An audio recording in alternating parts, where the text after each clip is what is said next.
Hello दोस्तों, welcome to my YouTube channel Raikwar sir की class.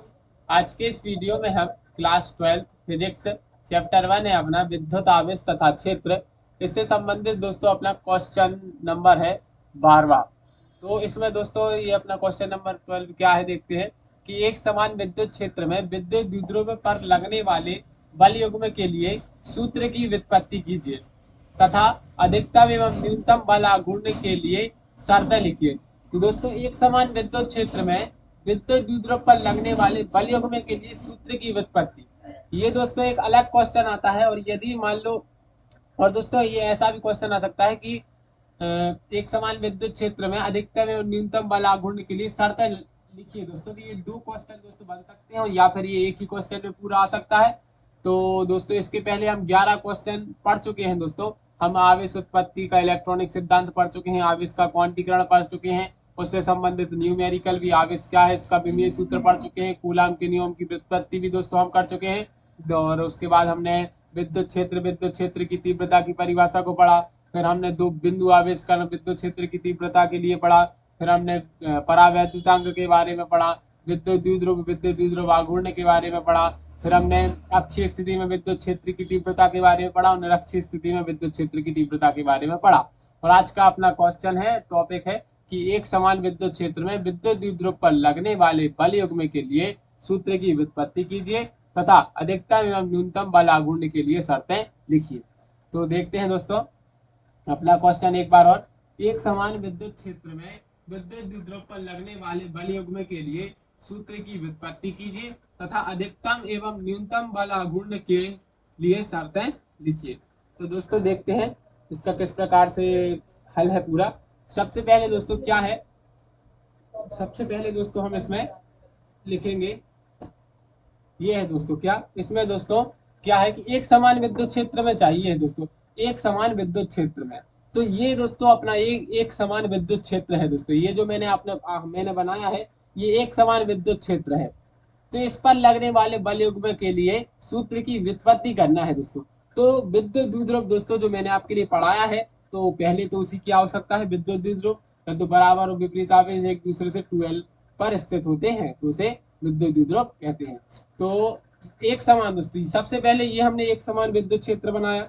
अब इसमें हम क्या करेंगे, ए बी दोस्तों, ए भी एक विद्युत द्विध्रुव है, ए भी एक विद्युत द्विध्रुव है जिसके बीच की दूरी कितनी है 12 है। कितनी है दोस्तों 12, यहाँ दोस्तों 12 लिखना है, आर नहीं लिखना है। ए भी एक विद्युत द्विध्रुव है जिसके बीच की दूरी यहाँ पर 2l, यहाँ पर कितना लिखना है दोस्तों, बीच की दूरी कितनी लिखना है यहाँ पर 2l है। कितनी है 2l, बीच की दूरी कितनी है 2l। ए भी एक विद्युत ध्रुव है जिसके यहाँ पर बीच की दूरी कितनी लिखना है 2l लिखना है हमें। कितनी लिखना है 2l। अब दोस्तों आगे क्या, यहाँ पर 2l।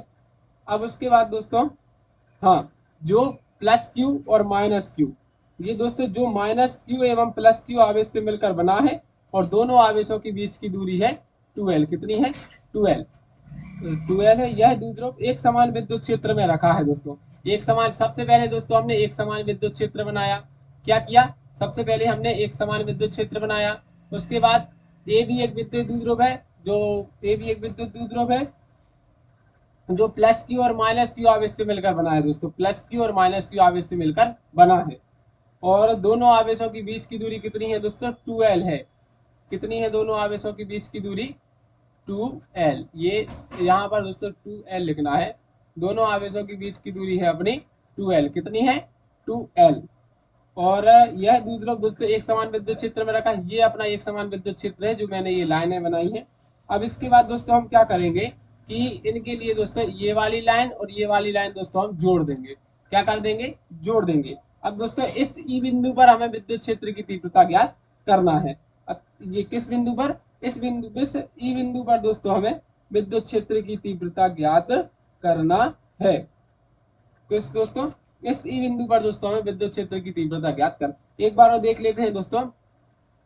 हाँ, ए भी एक विद्युत द्विध्रुव है जो एक समान विद्युत क्षेत्र में रखा है। ठीक है, अब विद्युत क्षेत्र की तीव्रता कितनी है दोस्तों, ई है। विद्युत क्षेत्र की तीव्रता ई है। अब दोस्तों इस द्विध्रुव के दोनों सिरों पर दोस्तों, इस द्विध्रुव है जो अपना, इसके दोनों सिरों पर दोनों सिरे पर दोस्तों जो बल है वह F इक्वल टू क्यू ही है। कितना है F इक्वल टू क्यू ही। दोनों सिरों पर जो बल है दोस्तों F इक्वल टू क्यू ही है, जो बराबर और विपरीत है दोस्तों। इसलिए दोस्तों दोनों पर जो बल है वो F इक्वल टू क्यू ही है, जो बराबर भी और विपरीत है, मतलब एक प्लस का है और एक माइनस का है, बराबर और विपरीत है। जिस बराबर और विपरीत होने के कारण दोस्तों यह एक प्रत्यानयन बल युग्म का कार्य कर रहा है। तो इस प्रत्यानयन बल युग्म का आघूर्ण दोस्तों कितना होगा, तो टाउ बराबर बल गुणित लंबवत दूरी होगा। अब दोस्तों ये जो मैंने आपके लिए चित्र बनाया है इसकी पूरी पहले लिख देते हैं, इसका चित्र में क्या है। तो सबसे पहले ए बी, ये यहाँ पर दोस्तों सबसे पहले आगे ए बी लिखना है। कितना लिखना है दोस्तों, यहाँ सबसे पहले आगे हमारे लिए ए बी, कितना ए और बी, ये इस स्थान पे लिखना है। यहाँ कितना लिखना है, ए बी। तो ए बी एक विद्युत द्विध्रुव है जो एक समान विद्युत क्षेत्र में रखा हुआ है। अब विद्युत क्षेत्र की तीव्रता कितनी है और ई है। ए बी एक विद्युत द्विध्रुव है जो एक समान विद्युत क्षेत्र में रखा हुआ है, और एक समान विद्युत क्षेत्र में रखा हुआ है जो, और विद्युत क्षेत्र की तीव्रता है अपनी ई। आगे क्या है दोस्तों, इस द्विध्रुव के दोनों सिरों पर लगने वाला बल, दोनों सिरों पर लगने वाला बल कितना है, F equal to Q E है। तो ये एक दोनों सिरों पर बल कितना क्यू ई लग रहा है, क्यू ई एक, और क्यू है जो बराबर भी है और विपरीत भी है। तो दोनों बराबर है, प्लस क्या होगा, विपरीत है, मतलब एक प्लस का और एक माइनस का, विपरीत होने के कारण एक प्रत्यानयन बल युग्म का निर्माण करता है। किसका, प्रत्यानयन बल युग्म का। समझ गए होंगे दोस्तों आप। प्रत्यानयन बल युग्म है दोस्तों तो उसका निर्माण करता है। तो प्रत्यानयन बल युग्म से आशा तो आप समझ गए होंगे। तो इस प्रत्यानयन बल युग्म का जो आघूर्ण होगा, आगे क्या लिखेंगे, इस प्रत्यानयन बल युग्म का आघूर्ण। तो इस प्रत्यानयन बल युग्म का आघूर्ण क्या होगा दोस्तों, टाउ इक्वल टू बल गुणित लंबवत दूरी। ये दोस्तों हमने 11वीं में पढ़ा है। प्रत्यानयन बल युग्म है जो टाउ है, टाउ इक्वल टू बल गुणित लंबवत दूरी। तो टाउ इक्वल टू क्या आ जाएगा दोस्तों, F इंटू बी सी। अब ये F इंटू बी सी कैसे आई मैं आपके लिए बता रहा हूँ। बल कितना है दोस्तों, अपना F है। पिछले देख लीजिए दोस्तों, इस वाले में बल है दोस्तों अपना कितना, यहाँ दिख रहा है बल, ये है बल F है। ठीक है, बल क्या है अपना, F है। और टाउ और लंबवत दूरी क्या है यहाँ पर, BC है। ये है लंबवत दूरी दोस्तों, ये लंबवत दूरी है, ये लंबवत दूरी, और ये बल F। इसलिए दोस्तों जो अगला है, जो मैंने आपके लिए बताया था कि tau equal to F into B C, बल F है और लंबवत दूरी BC। यहाँ दोस्तों मैं चित्र नहीं लगा पाया, नहीं तो बता देता, यही पीछे नहीं जाना पड़ता। टाउ इक्वल टू बल गुणित लंबवत दूरी, तो tau equal to F into B C. चित्र में है दोस्तों, लंब है अपनी BC और बल है अपना F। अब दोस्तों हम क्या करेंगे, अब दोस्तों चूंकि इसके लिए दोस्तों हम समीकरण नंबर 1 नाम दे देंगे। अब दोस्तों चूंकि दोस्तों हमें पता है, वहां हमने लिखा है दोस्तों, लाइन लिखी है कि F equal to Q E, लिखी है दोस्तों F equal to Q E. तो अब दोस्तों क्या करेंगे हम, F equal to Q E. अब दोस्तों जो समकोण त्रिभुज है अपना, समकोण त्रिभुज दोस्तों जो अपना ACB बन रहा है, समकोण त्रिभुज ACB या ABC जो बन रहा है, तो उसमें दोस्तों हम साइन थीटा से देखेंगे। तो साइन थीटा इक्वल टू लंब बटे कर्ण, कितना होगा साइन थीटा इक्वल टू लंब बटे कर्ण। तो sine theta equal to BC बटे AB, कितना आ जाएगा, BC बटे AB। दोस्तों चित्र में बाजू में नहीं लगा पाया हूँ, आप उस चित्र में देखेंगे ना, तो साइन थीटा एक लंब मतलब दोस्तों समकोण त्रिभुज है, इसलिए साइन थीटा करेंगे। तो साइन थीटा का कितना होता है, लंब बटे कर्ण। मैथ में दोस्तों हमने पढ़ा है, 10वीं तक की मैथ है। तो साइन थीटा बराबर होता है लंब बटे कर्ण। तो साइन थीटा बराबर लंब दोस्तों अपना BC है, और कर्ण दोस्तों अपना AB है। आप चित्र में देख लीजिएगा कर्ण कितना है अपना, AB है। तो BC equal to AB sine theta. दोस्तों BC को इस तरफ ले गए दोस्त, मतलब दोस्तों हमने साइन थीटा का यहाँ गुणा कर दिया और BC को इस तरफ। तो BC equal to AB sine theta कैसे आ गया, मेरे ख्याल से आप समझ गए होंगे। अब दोस्तों BC equal to 2L sine theta, BC equal to 2L क्यों कर दिया दोस्तों, क्योंकि A और B है दोस्तों, उसकी दूरी 2L है, मैंने आपके लिए बताई थी। A और B है, उसकी दूरी कितनी है, 2L है। इसलिए दोस्तों AB के स्थान पे हमने 2L लिख दिया और 2L साइन थीटा। AB के स्थान पे क्या लिख दिया, 2L, तो 2L साइन थीटा। अब दोस्तों हम क्या करेंगे, अब उसके बाद दोस्तों हम देखते हैं क्या देखना है। हाँ, 2L साइन थीटा, इतना दोस्तों मेरे ख्याल से आपको समझ में आ गया होगा। चित्र दोस्तों अपना पिछले वाले पेज पर बना है, तो आप उस चित्र में से देख लीजिएगा। चित्र ऐसा बना हुआ है। ये दोस्तों अपन ने सबसे पहले ये एक समान विद्युत क्षेत्र बना है अपना। ये अच्छे से नहीं बना पा रहा, मतलब चित्र तो मैंने बनाया है। ये अपना एक समान विद्युत क्षेत्र मैंने अपना बनाया है। उसमें दोस्तों ये ऐसा बना हुआ है, ऐसा एक समान विद्युत क्षेत्र। ऐसा नहीं दोस्तों,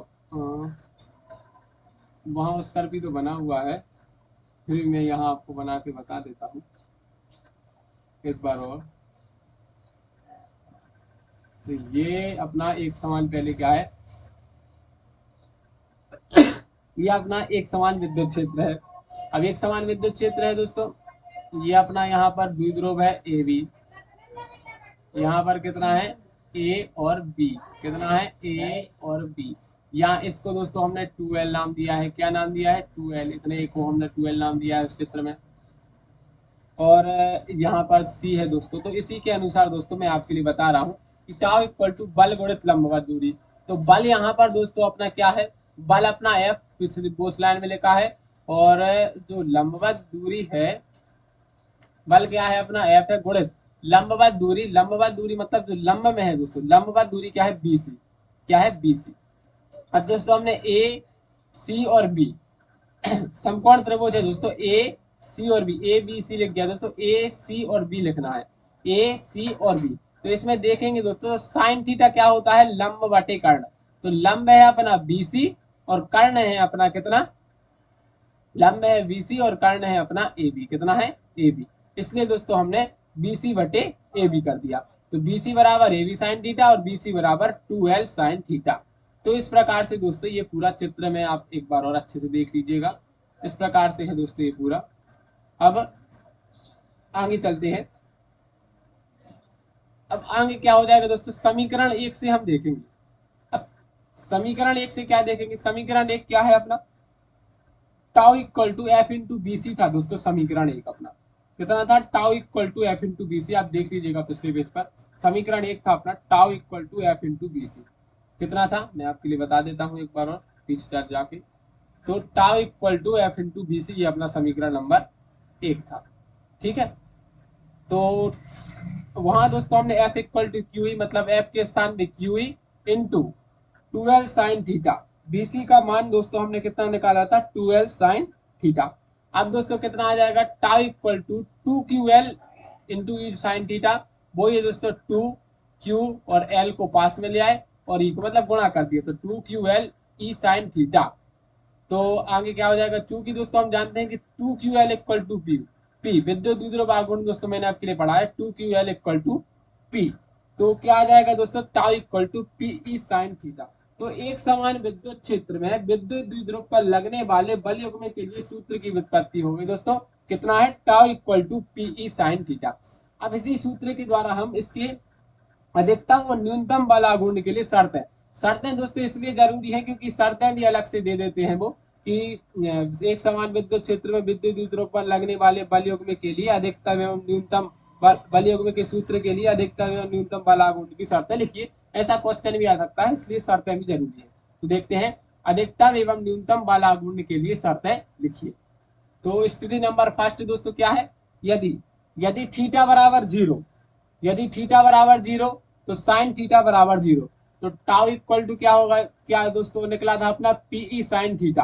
तो पीई साइन 0, थीटा का मान कितना माना 0, तो टाउ इक्वल टू 0, साइन 0 का मान कितना होता है 0।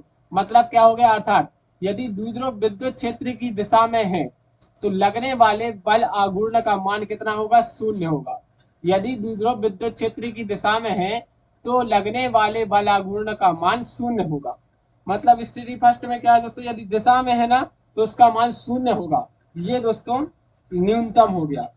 क्या हो गया, न्यूनतम। ये अपना न्यूनतम हो गया। अब अधिकतम के लिए स्थिति नंबर सेकंड, यदि थीटा इक्वल टू 90 तो साइन 90 बराबर होता है 1। मतलब tau equal to P sine theta, tau equal to P sine 90। तो टाउ इक्वल टू पी आ जाएगा क्योंकि साइन 90 का मान होता है 1। तो मतलब क्या होगा, यदि द्विध्रुव विद्युत क्षेत्र की दिशा के लंबवत है दोस्तों, लंबवत मतलब 90, तो लगने वाले बल आघूर्ण का मान कैसा होगा, अधिकतम। न्यूनतम में दोस्तों साइन 0 और रखना है अपन के लिए, और अधिकतम में साइन 90 रखना है। तो दोस्तों मेरे ख्याल से आपको यह क्वेश्चन अच्छे से समझ में आ गया होगा। इसी तरह की और वीडियो देखने के लिए और आज का वीडियो आपके लिए अच्छा लगा हो तो रैकवार सर की क्लास के लिए लाइक शेयर सब्सक्राइब करना ना भूलिएगा। धन्यवाद दोस्तों, मिलते हैं अगले वीडियो में।